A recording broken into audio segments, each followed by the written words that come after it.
Justiça do Estado do Ceará, eu chamo a julgamento o processo número 17 da pauta. Apelação civil de Fortaleza, ESAG número 024 2258-64 de 2021. Apelante Manuel de Souza Vieira e apelada Embraemp Promotora, FM Sabino Promoção de Vendas e Viagens e apelado Banco Santander Brasil S.A. Quem requereu sustentação oral pela apelada foi a doutora Tatiana Teixeira Bastos, OAB Ceará número 39.561. Relator, desembargador Emanuel Leite Albuquerque, eu pergunto a Vossa Excelência dispensa a leitura do relatório. Sim, Excelência.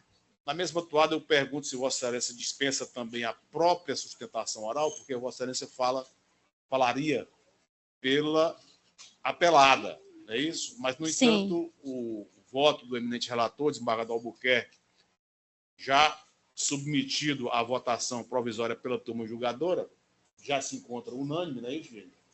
É pelo não provimento do recurso. Portanto, atende aos interesses do cliente de Vossa Excelência. E eu indago se também, com esse resultado, dispensa a própria sustentação oral. Dispensa. Dispensada a sustentação oral, a secretaria anota e eu anuncio o resultado do julgamento. Apelação... Sim, Excelência. Apelação civil conhecida e não provida nos termos do voto relator. Julgamento unânime, encerrado o julgamento. Chamo agora no processo judicial eletrônico, PJE. É a apelação civil número 6 da pauta de julgamentos no processo judicial eletrônico. Apelação civil número 025 3757-74, 2023. Em que é apelante Thaís Alves da Silva e outros, e apelado Expresso Guanabara S.A. Quem requereu sustentação oral pelos apelantes, o doutor Marcelo Pinheiro Nocrato, AB Ceará, número 38.864-A.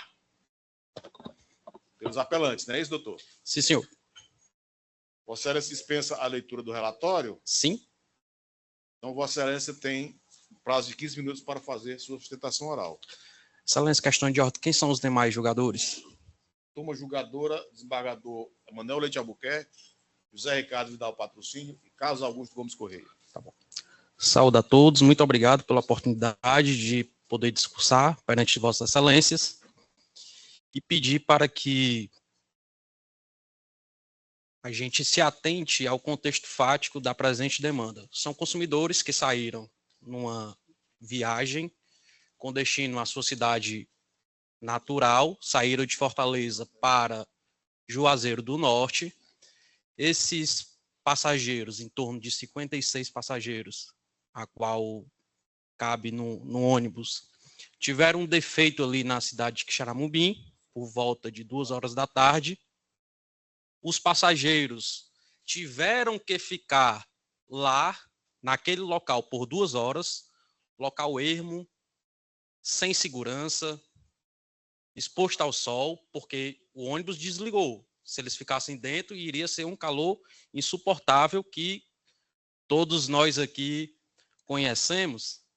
Minha esposa, que está aqui, é de Arneiroz. Nós temos Vossas Excelências que conhecem, por exemplo, Sobral, como é o nosso calor. Então, os consumidores foram obrigados a ficarem ali no ônibus e eles acabaram naturalmente saindo do ônibus, ficaram do lado de fora, passaram-se 2 horas sem ter nenhum tipo de conserto ou a empresa apelada tomar algum tipo de providência.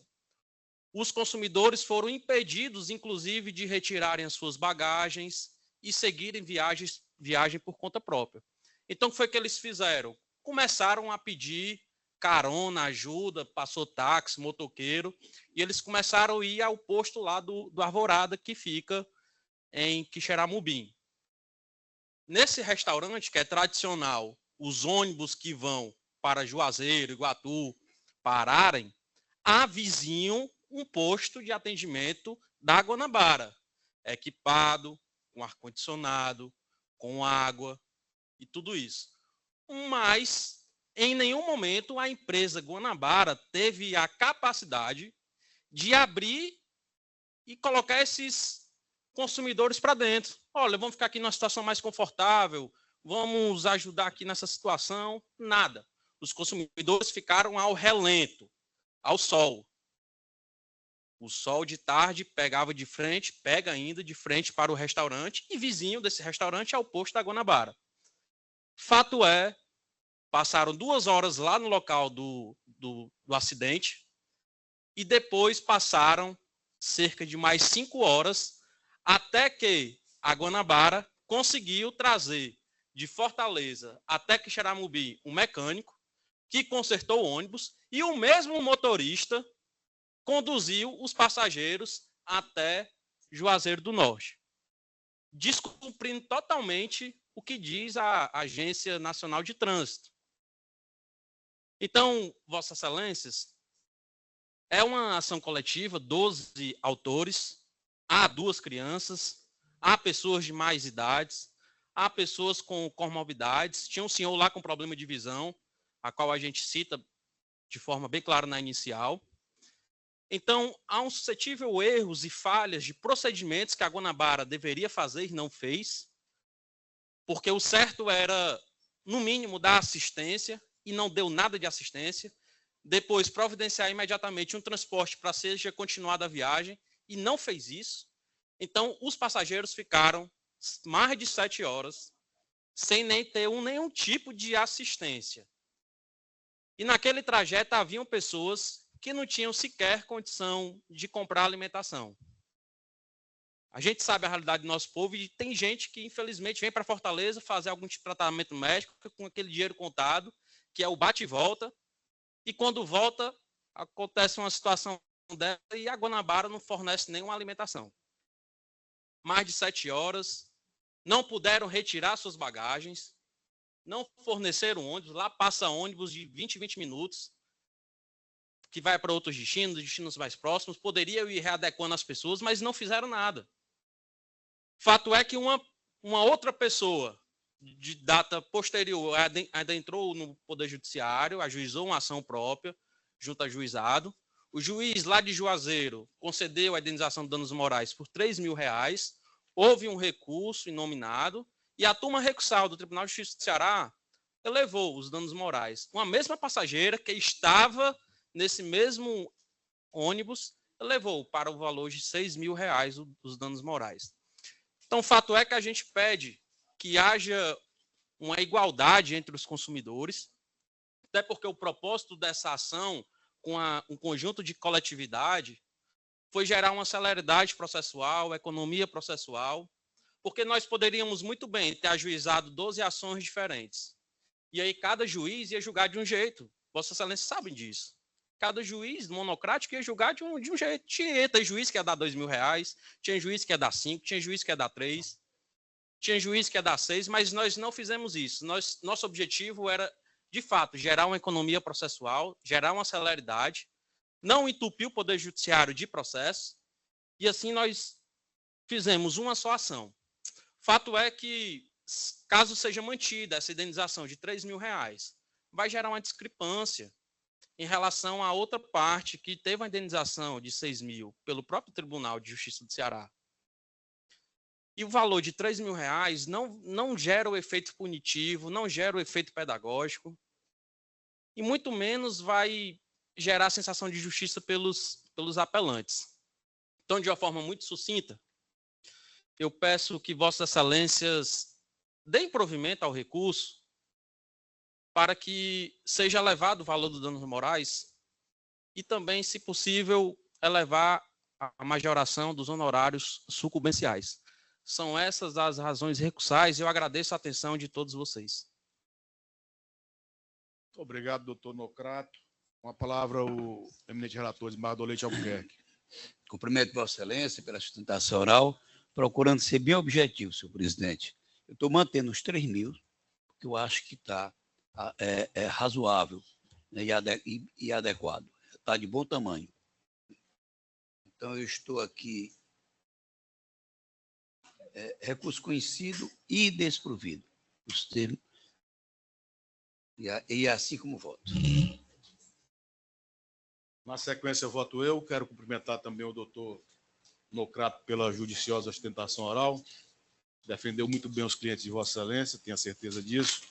Eu também acompanho o voto do eminente relator, no sentido de manter a condenação, inclusive porque não há recurso por parte da empresa Guanabara com relação ao pagamento dessa indenização.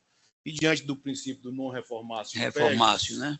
Eu mantenho a sentença tal qual proferida, adotando os mesmos fundamentos jurídicos que foram esposados pelo eminente relator. Parador Gomes Corrêa, como vota? Acompanho a relatoria, excelência. Eu citei aqui, Vossa Excelência viu, né? A decisão do desembargador Paulo Itácio Pires Nogueira. Aí não encontrei aqui da Câmara. Eu vou anunciar o resultado. Pois não. Apelação cível conhecida e não provida nos termos do voto do eminente relator, julgamento unânime e encerrado o julgamento. Muito obrigado, doutor Nocrato, pela sustentação oral. Muito obrigado. Faz parte.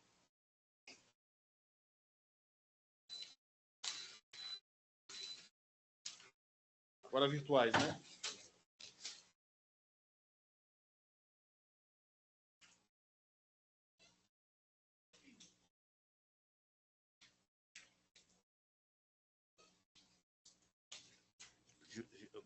Cadê minha a sessão, né? Vamos passar para os julgamentos virtuais. Eu chamo a julgamento o processo número 89 da pauta. Agravo de instrumento ESAG número 063-6826-94 de 2024. Agravante Ipioca Industrial de Bebidas S.A. E agravado Antônio Monteiro Garcia, microempresa, de minha relatoria, José Ricardo Vidal Patrocínio, quem requereu sustentação oral pelo agravante, Ipioca Industrial de Bebidas S.A., foi o doutor Cristiano Rodrigo Del Débio, OAB São Paulo, número 173.605. Doutor Cristiano Rodrigo Del Débio, encontra presente? Excelências, presente. Senhores, me escutam, excelências? Muito bem, vemos e escutamos muito bem. Doutor Cristiano, Vossa Excelência dispensa a leitura do relatório? Dispenso, excelência. Vossa Excelência dispõe do prazo de 15 minutos para fazer sua sustentação oral. Tá ótimo. Agradeço, então, a oportunidade de falar a esse tribunal, a quem eu cumprimento na pessoa do relator, e eu represento a Ipioca. E a Ipioca, dona da cachaça Ipioca, acredito que ela é notoriamente conhecida, ela tem uma garrafa litografada. Ela tem a marca em alto relevo na garrafa e é um diferencial. E algumas empresas do mercado, de forma ilícita, têm pego a garrafa da Ipioca com a marca dela e colocado cachaça própria para vender, causando aí problemas de duas ordens: a confusão no consumidor e a apropriação da garrafa, porque cada uma que eles pegam para usar é uma garrafa que a Ipioca, então, tem que fabricar novamente. Então, além dela perder com imagem, com confusão no consumidor, ela tem um custo de fazer a nova garrafa. E essa empresa, a agravada, fabrica cachaça Cariri. Nós movemos uma ação contra eles, essa ação foi julgada procedente, a sentença falou isso que eles fazem, que a Cariri faz, é um crime contra a marca e, portanto, pare de fazer com uma multa de R$1.000 por dia se insistir no descumprimento. E essa sentença transitou em julgado. Só que a Cariri continuou fazendo isso no mercado. E aí nós fomos a juízo e avisamos o juiz, falamos, olha, tem aqui um descumprimento, trouxemos uma ata notarial mostrando as garrafas, nossas garrafas litografadas com o produto concorrente no mercado. O juiz indeferiu o cumprimento de sentença, dizendo que achava que não estava convencido de que a violação estava continuando. Nós apelamos a esse tribunal e esse tribunal nos deu razão e mandou prosseguir o cumprimento de sentença, decisão da relatoria de Vossa Excelência. E então, isso passaram-se alguns anos em que a Cariri continuou colocando produtos no mercado, descumprindo a ordem judicial sem parar. Ela só foi parar quando teve uma busca e apreensão das garrafas, ocasião em que nós pegamos, na sede deles, mais de 12 mil garrafas prontas para serem vazadas com produto concorrente. Apesar disso, Excelência, quando foi liquidar a multa, o juiz de primeiro grau falou: olha, ele está aqui descumprindo a decisão há 4 anos, eu acho que 20 mil reais está bom de multa. E aí reduziu a multa fixada na sentença, passou a mão na cabeça da Cariri com todas as vênias e falou: 20 mil tá bom. A Cariri pagou isso no dia seguinte e eu me obrigo a vir a esse tribunal pedir para restabelecer o valor da multa original. Isso por 2 motivos, excelências. Primeiro, porque o artigo 573 do CPC diz que, em caso de alteração do valor da multa, isso é para frente. Então, você não reduz o valor do descumprimento que já venceu. Essa é a interpretação do STJ e o motivo é simples. Se o devedor acha, primeiro, que o devedor que tem uma ordem judicial, e aqui no caso uma sentença transitada em julgado, ele tem que cumprir. Mas se ele acha que ele não consegue cumprir, que a multa é alta, ele tem que trazer esse fato e pedir a modificação. O que ele não pode fazer é seguir descumprindo dolosamente a multa, a ordem judicial por anos a fio, e depois falar: puxa vida, agora está muito caro. Isso não pode fazer, e é isso que o STJ diz que não pode acontecer. É o devedor insistir no descumprimento, desvalorizar a ordem judicial e depois passar a mão na cabeça e falar: tudo bem. E o outro ponto que eu queria colocar é que, evidentemente, 20 mil reais está inadequado para o caso concreto. E eu digo isso por 2 motivos. Primeiro, porque só na busca e apreensão, nesse mês, de um mês, né, o que nós pegamos em poder dele, 12 mil garrafas. Uma garrafa no mercado, uma garrafa usada, custa R$1. Se você vai fabricar uma litografada, como a gente tem que fazer, vai custar R$1,5, R$2. Ou seja, a Cariri tinha no bolso muito mais do que o valor que ela pagou na multa. Então, assim, é o ilícito que compensa. E não por outro motivo, no dia seguinte ela depositou os 20 mil reais e provavelmente foi para casa dar risada, abrir uma cachaça e falar: não cumpro a ordem judicial, não estou nem aí, só que não pega nada. Porque eu posso fazer, descumprir, e no final o juiz passa a mão na minha cabeça e tá tudo bem. E é por isso que eu venho aqui, Excelência, para pedir para reforçar, voltar o valor da multa original ou adaptar para algo que possa ser factível, algo que o devedor tenha medo de descumprir. Porque senão não só esse continua fazendo, como anima outras empresas a incorrer no mesmo crime contra a marca.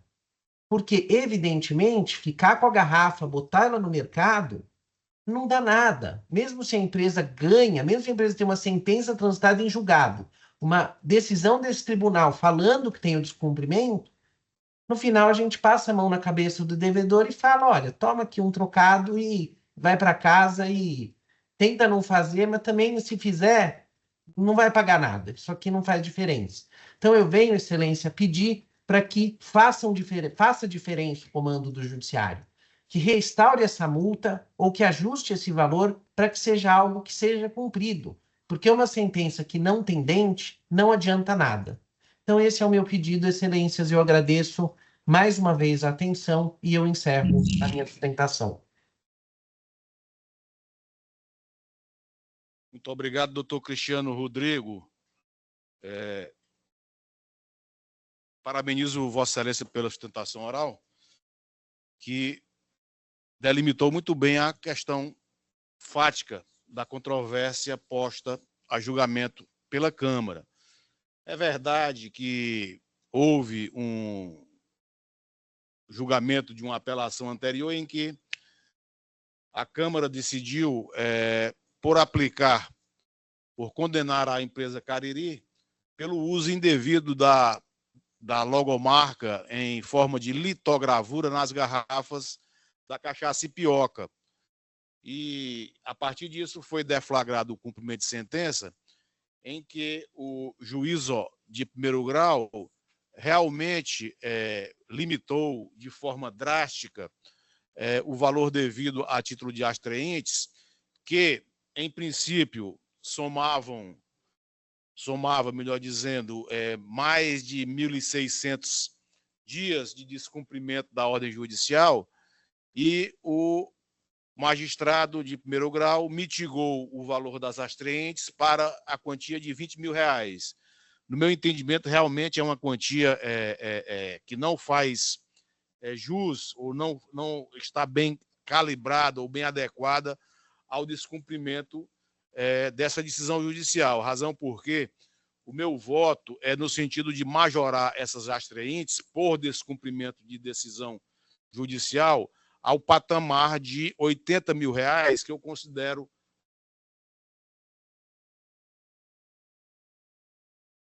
como?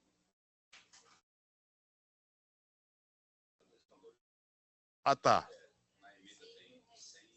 Eu vou adequar. Muito obrigado. Mas, como eu ia dizendo, eu fiz o reajuste ou a adequação do valor dessas astraentes ao patamar de R$80 mil, que considero adequado para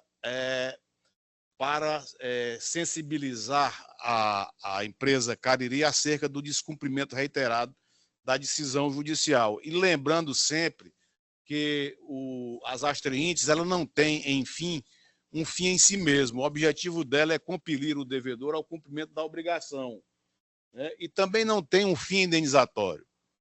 As astraentes não servem para indenizar a parte acerca do descumprimento da decisão judicial, assim, e sim compelir o devedor ao cumprimento dessa obrigação.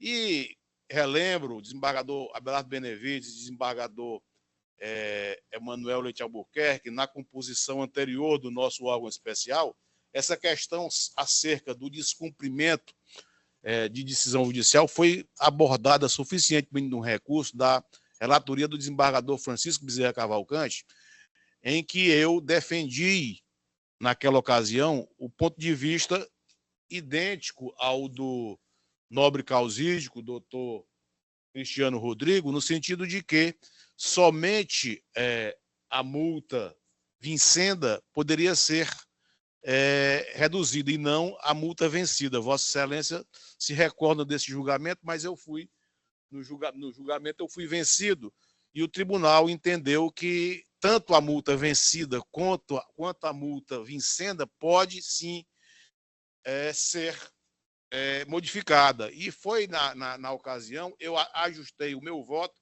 para esse entendimento também. E é o entendimento que adota a linha jurisprudencial do Superior Tribunal de Justiça.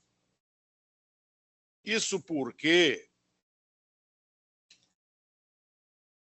na fixação,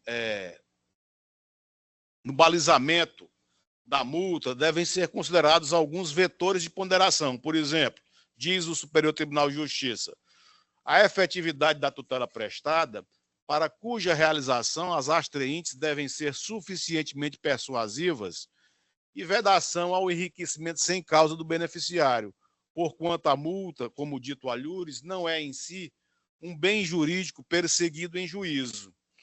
Nesse julgado do Superior Tribunal de Justiça, a Corte estabeleceu também os seguintes parâmetros na fixação da multa. O primeiro, o valor da obrigação e a importância do bem jurídico tutelado. O tempo para cumprimento, prazo razoável e periodicidade. Capacidade econômica e de resistência do devedor. E, por fim, a possibilidade de adoção de outros meios pelo magistrado e o dever do credor de mitigar o próprio prejuízo. Duty to mitigate the loss.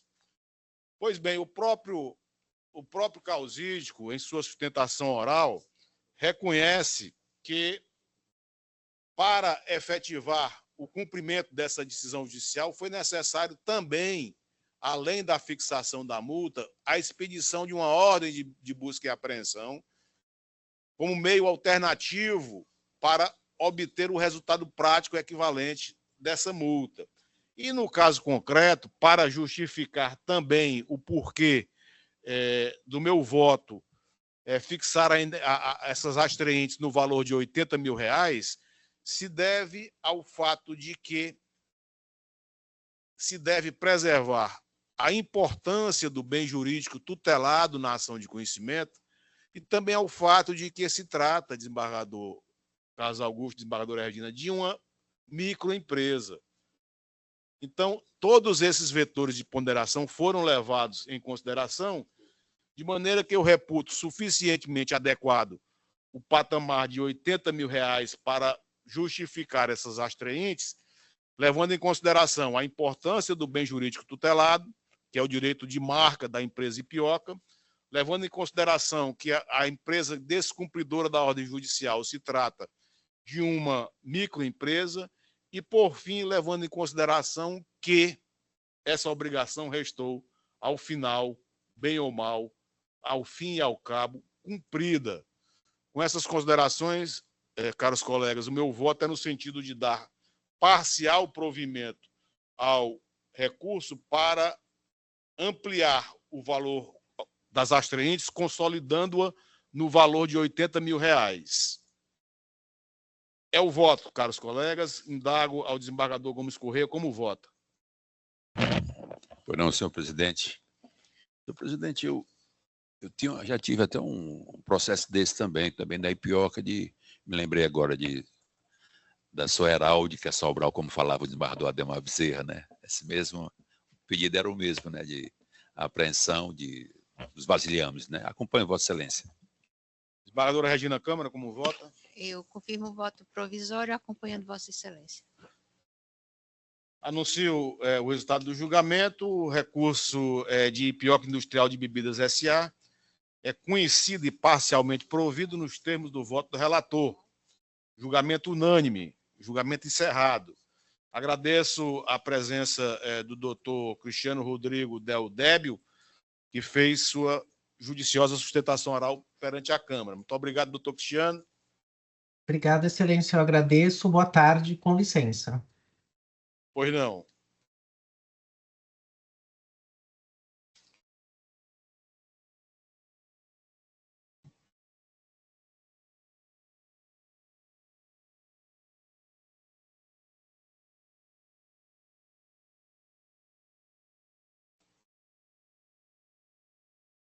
Agora a sustentação virtual, igualmente. Chama a julgamento a apelação civil de Acopiara,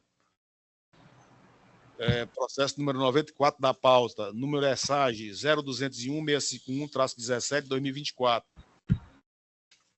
Apelante Francisco Silvério Leandro da Silva e apelado Banco Bradesco S.A. e Banco Bradesco Cartões S.A.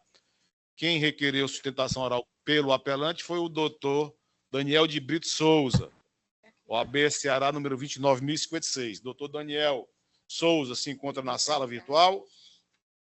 Olá, boa tarde, excelências. Boa tarde, doutor Daniel. Doutor Daniel, eu, por exemplo, não estou visualizando Vossa Excelência.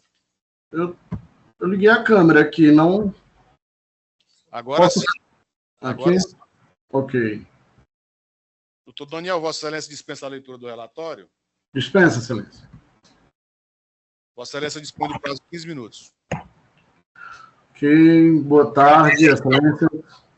Inicio aqui cumprimentando o eminente relator, desembargador José Ricardo Patrocínio, em nome de quem saúdo os demais eminentes desembargadores dessa colenda Câmara, e saúdo também o ilustre representante do Ministério Público, Defensoria Pública e todos os presentes nessa sessão, todos que foram responsáveis por essa sessão existir, e pela possibilidade de realizar essa sustentação oral virtual.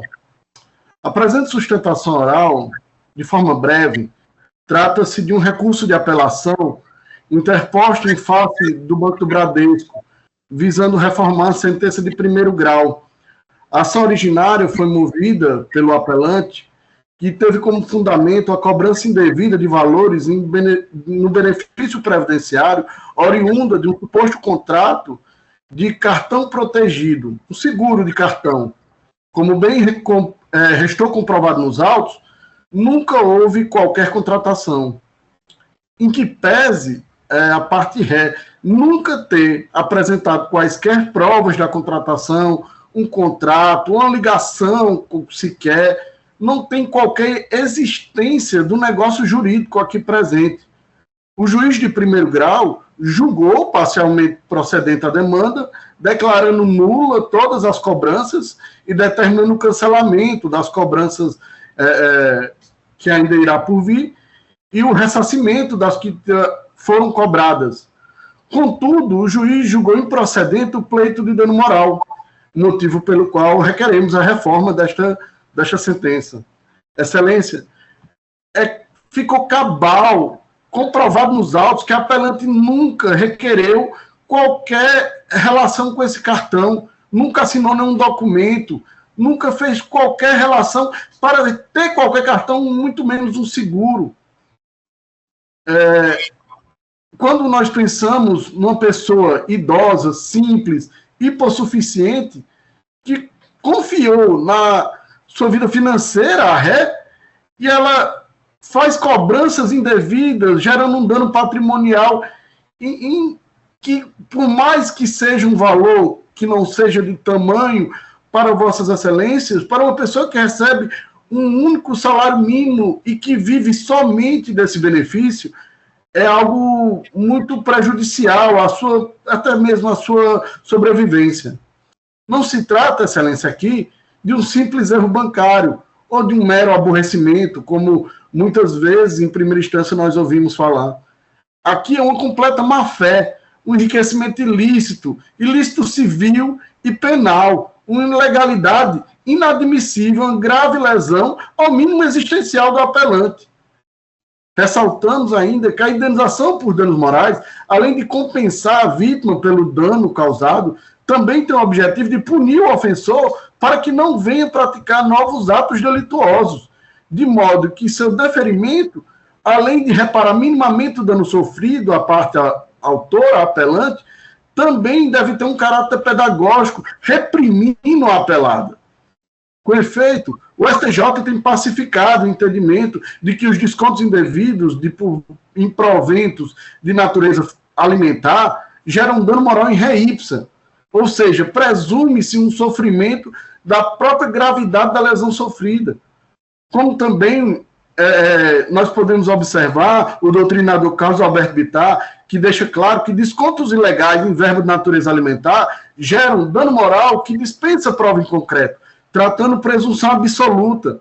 Não é necessário demonstrar a bala emocional ou maneira específica, pois a lesão é um direito do apelante inerente da situação. Mas não é, excelência, por falta de comprovação de dano que esta demanda repousa.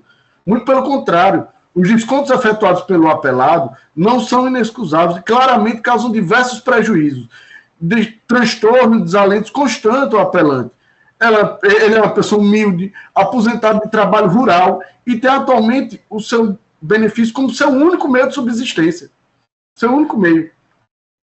E, de outro modo, excelência, a função compensatória da indenização não se limita só a ressarcir o ofendido. Imagina o Banco Bradesco, quando ele realiza esse tipo de operação sequencialmente, só eu mesmo já vim aqui a esta Câmara fazer esse tipo de sustentação diversas vezes, porque o Banco do Bradesco faz isso habitualmente. Habitualmente. Isso é todo dia nós vemos no escritório casos como esse. Isso são os que nós encontramos. E os que o Banco do Bradesco nunca vai ressarcir. Quantos deles o Banco do Bradesco tem um lucro absurdo em cima de contratos que nunca foram contratados? Digo mais, excelência, por mais que pareça módico, quando o banco junta diversos contratos desse tipo para a instituição financeira, compensa realizar tais ilegalidades. Ele realiza as ilegalidades com a consciência de que vai compensar até pelas demandas judiciais. Eles calculam isso. Eles calculam.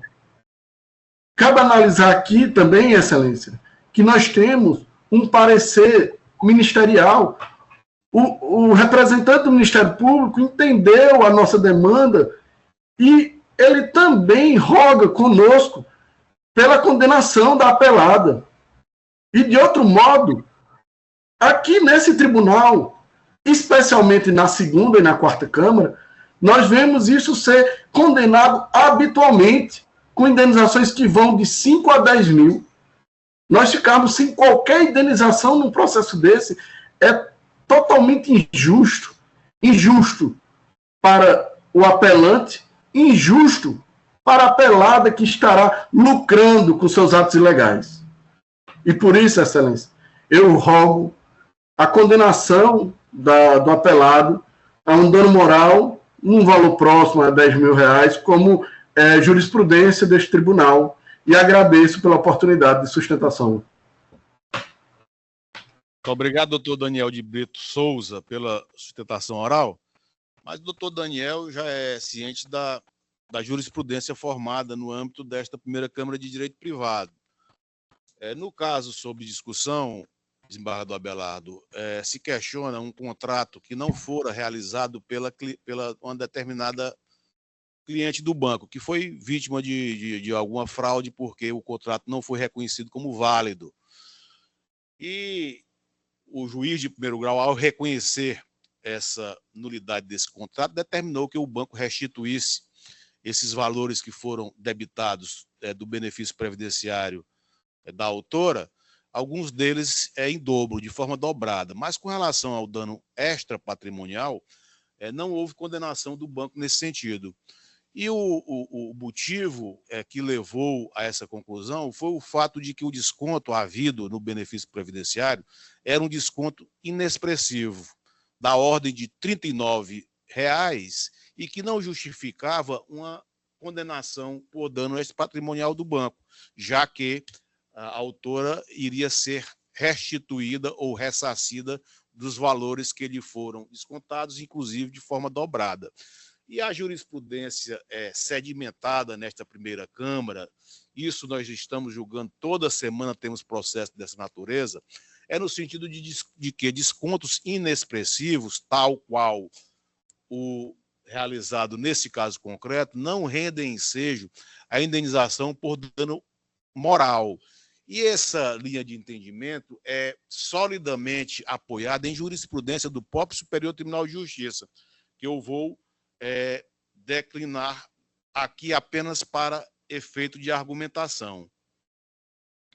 Nesse ponto, a jurisprudência do Superior Tribunal de Justiça é assente no sentido de que configura mero aborrecimento o desconto indevido em benefício previdenciário de valores incapazes de comprometer a subsistência da parte. E eu cito aqui, em meu voto, o julgamento do agravo interno nos embargos de declaração no recurso especial número 1.948.000 de São Paulo, relator ministro Raul Araújo Filho, quarta turma do STJ, julgado em 23 de maio de 2022, que diz o seguinte, aspas, o Tribunal de Origem concluiu que o desconto indevido de R$ 70 no benefício previdenciário da agravante não acarretou danos morais, considerando que foi determinada a restituição do valor, que a instituição financeira também foi vítima de fraude e que não houve inscrição do nome da agravante em cadastros de proteção ao crédito, de modo que ficou configurado um mero aborrecimento.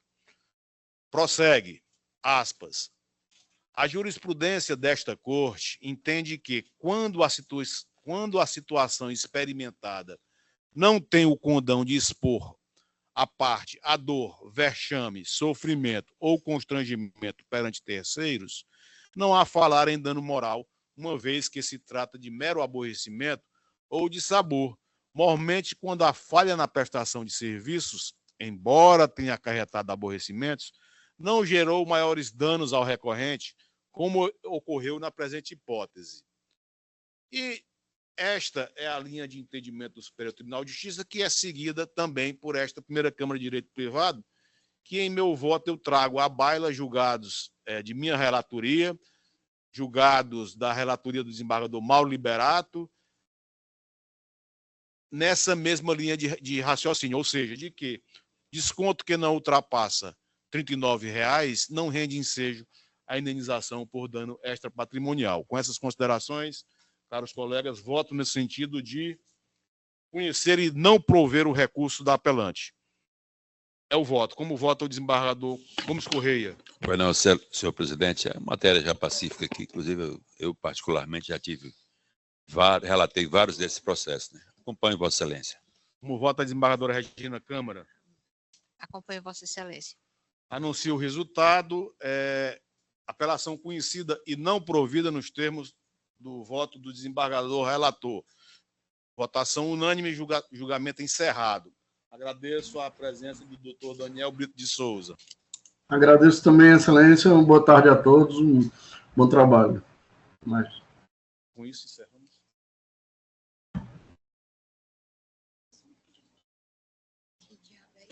Ele pediu visto? Qual é?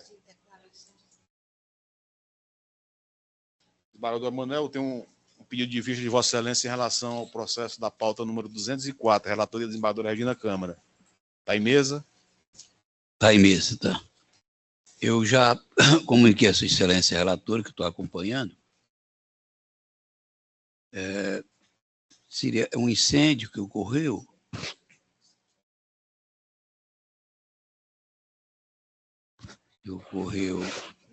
numa fábrica, numa empresa, e há uma comprovação bem estampada de que não foi criminoso.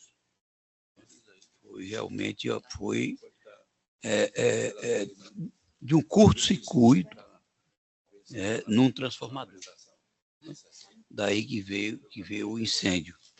Isso, a própria performance avisa que nos casos de que não é criminoso, ele não confecciona o laudo, não apresenta o laudo. Né?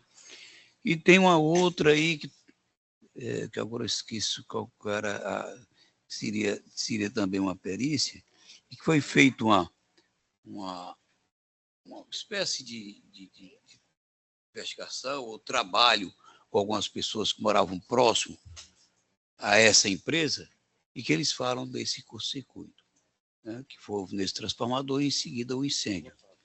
Então, eu estou acompanhando Sua Excelência, a relatora, como eu já havia falado para Vossa Excelência. Estou acompanhando. Eu igualmente acompanho a eminente relatora, desembargadora Maria Regina Oliveira Câmara, e anuncio o resultado do julgamento. Recurso conhecido e desprovido nos termos do voto da eminente relatora. É o processo número 0156495-76 de 2013, apelação civil de Fortaleza, apelante Companhia Energética do Ceará, Enel, e apelada Companhia Excelsior de Seguros. Relatora Maria Regina Oliveira Câmara.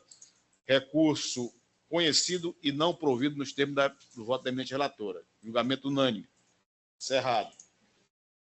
Colegas, existem 4 processos extra-pauta, todos da relatoria do desembargador Gomes Correia, os quais não se encontram votados no sistema do voto provisório.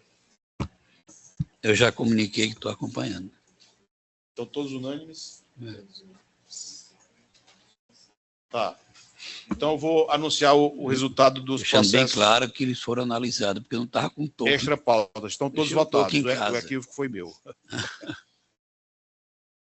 É o conflito de competência de Fortaleza, em que é suscitante juiz de direito da primeira vara de família e suscitado o juiz de direito da 35ª vara civil de Fortaleza. O resultado do julgamento, a turma julgadora conheceu do conflito negativo de competência para, no mérito, dar-lhe provimento, declarando a competência do juízo de direito da 35ª vara civil de Fortaleza, o suscitado. Julgamento unânime, votação encerrada. O próximo é o conflito de competência em que é suscitante o juízo de direito da primeira vara civil da comarca de Aracati e suscitado o juízo de direito da 2ª vara civil da comarca de Aracati. Relatoria também do desembargador Carlos Augusto Gomes Correia.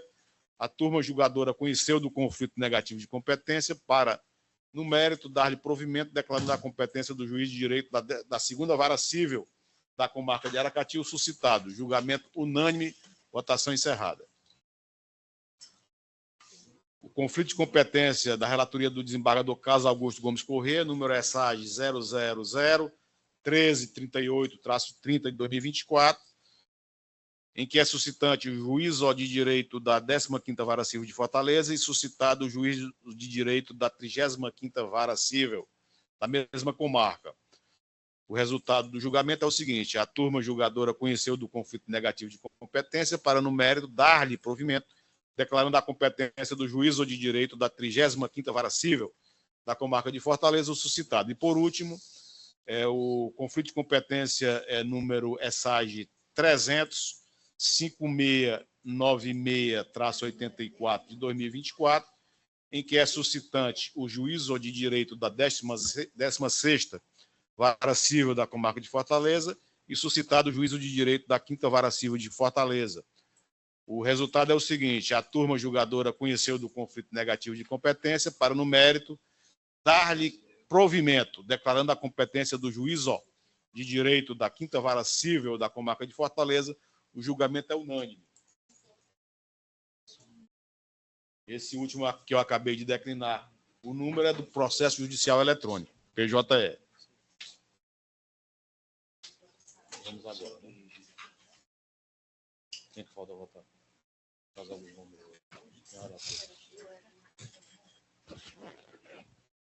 Vamos agora.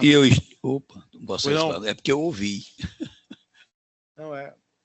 Desembargador Carlos. Deixa eu Vossa Excelência anunciar. Desembargador Carlos, tem 2 processos no.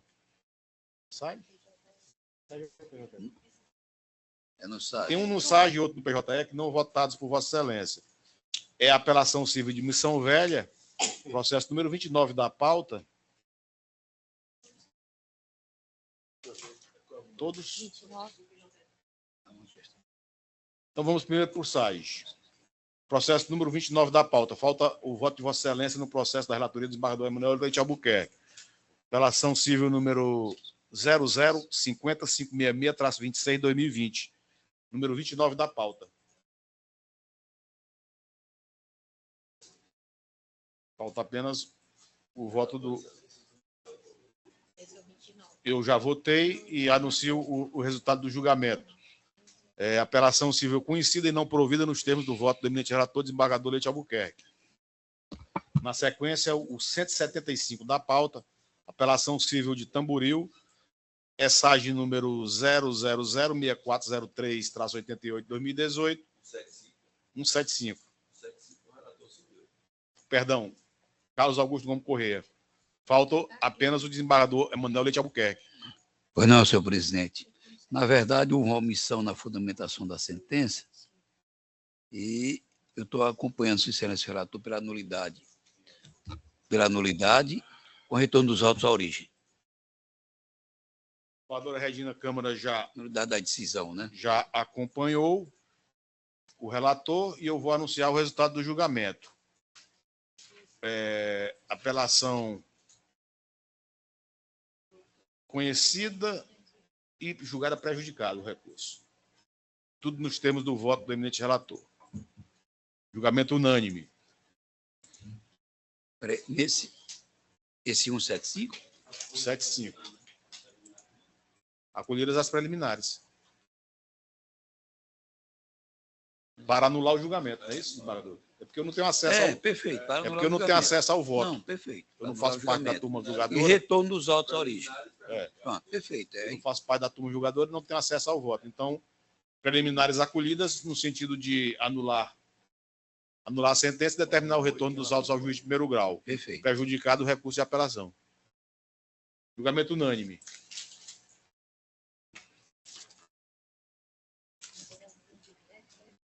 Esse embargo de declaração aqui. 196 da pauta, desembargador Leite Albuquerque, é o embargo de declaração civil, relatoria da desembargadora Maria Regina Oliveira Câmara, falta o voto de Vossa Excelência. Deixa eu ver aqui. 196. Embargo de declaração civil. Já visualizei. 1919.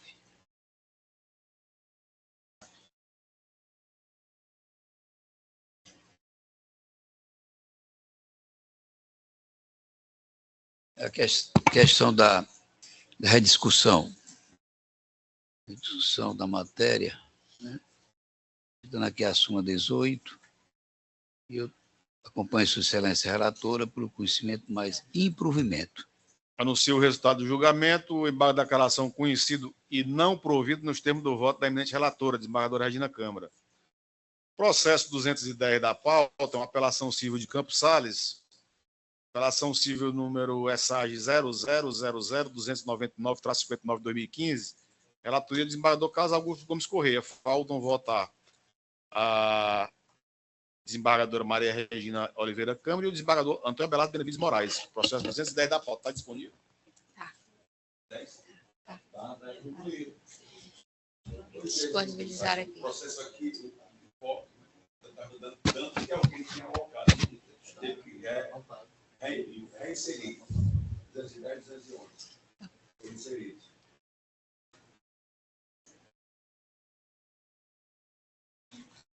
Vai? Vai?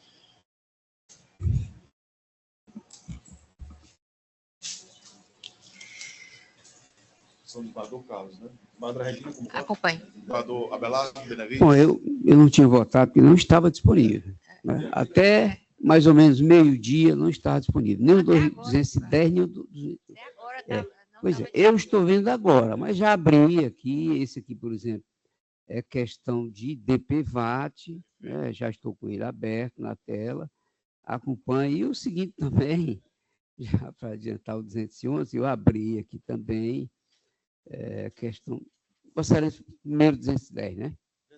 Então eu acompanho com essas considerações. Eu só enxerguei agora.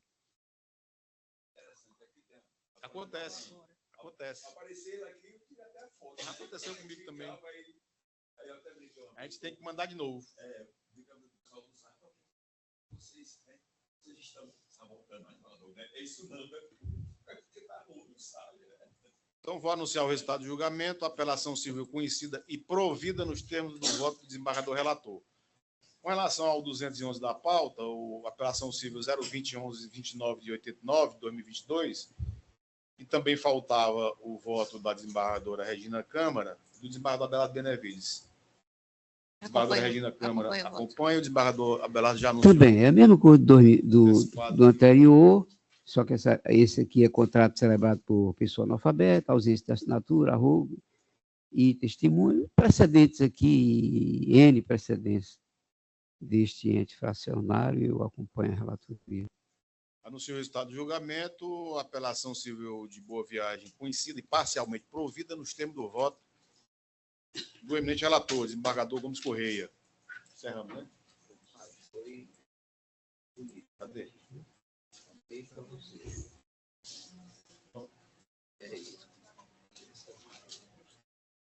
Eu já sabia, não?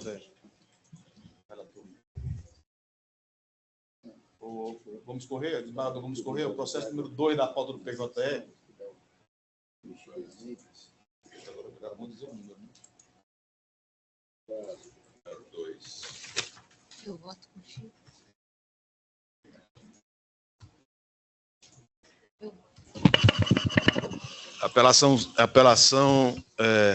Apelação civil número 020-1972-23, 2024. Falta votar o eminente desembargador Carlos Augusto Gomes Correia.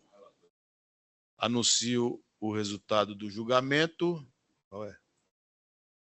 Recurso conhecido e desprovido nos termos do voto do relator, desembargador Emanuel Leite Albuquerque. Na sequência, também da relatoria do desembargador Emanuel Leite Albuquerque, processo número 4 da pauta do PJE, apelação civil número 0200-137-58, 2024. Faltando votar, o relator não disponibilizou o voto. Processo número 4 do PJE, desembargador Leite Albuquerque. Retira de mesa. Processo retirado de mesa a pedido do relator. Processo da relatoria do desembargador José Ricardo Vidal Patrocínio. Apelação civil número 023-1186-75 de 2024. Faltando votar, o desembargador Gomes Correia. É o número 25 da pauta. É meu.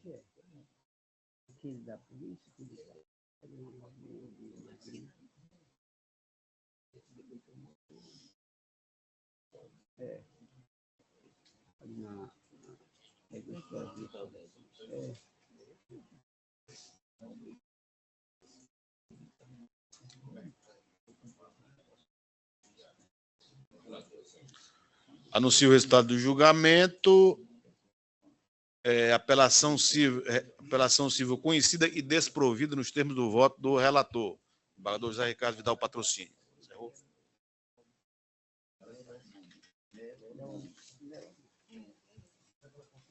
Encerrou tudo. Colegas,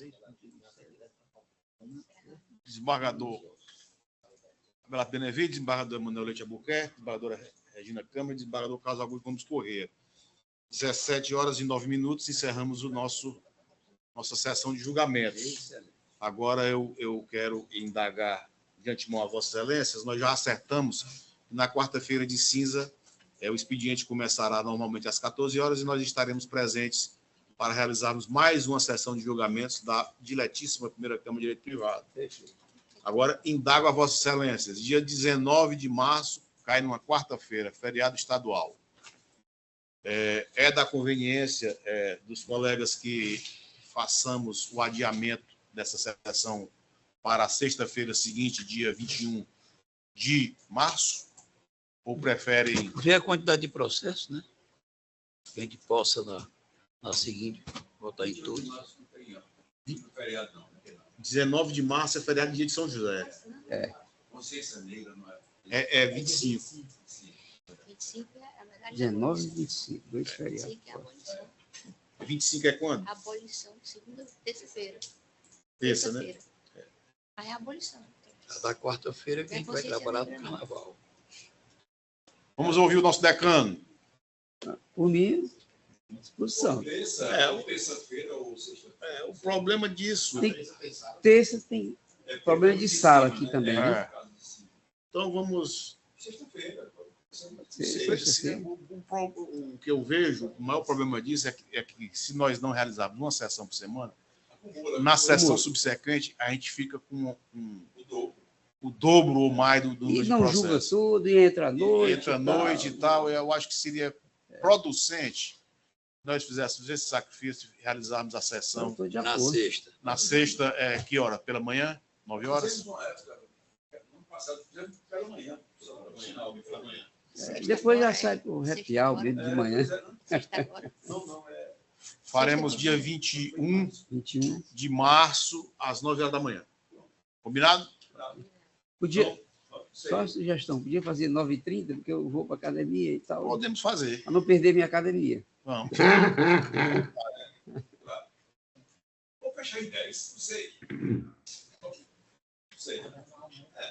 Fica combinado 10 horas. A gente já almoça por aqui. Para não ficar quebrado. 10 horas. 10 horas, pronto. Fechado. Excepcionalmente. Então, com essas considerações, eu agradeço a presença de todos, em especial dos nobres colegas, representante do Ministério Público, doutora Ana Bastos, e de todos aqueles servidores que, com o seu laborioso mistério, tornaram possível a realização dessa sessão de julgamentos. Muito obrigado a todos. Sessão encerrada.